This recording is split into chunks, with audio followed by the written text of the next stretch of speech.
Bank GL ఇవ్వండి, rent GL కాకుండా bank GL ఇవ్వాలి.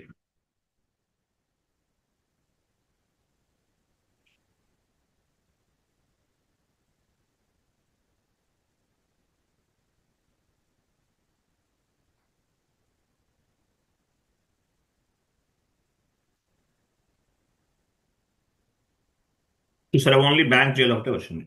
అట్లా మీకు ఏ జిఎల్ అకౌంట్ కావాలంటే ఆ జిఎల్కి సంబంధించిన నంబర్ ఇచ్చేస్తే వాటిని బేస్గా చేసుకుని మీరు రిపోర్ట్స్ని ఫైండ్ అవుట్ చేయొచ్చు.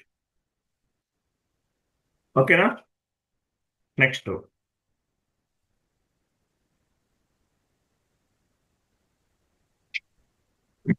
అదే మీరు జిఎల్ అకౌంట్ ఇవ్వకుండా ఇస్తే కంపెనీ కోడ్ లెవెల్లో ఉన్న జిఎల్ అకౌంట్స్ అన్ని రిఫ్లెక్ట్ అవుతాయి, అంటే వాటి రిపోర్ట్స్ అన్ని వచ్చేస్తాయి.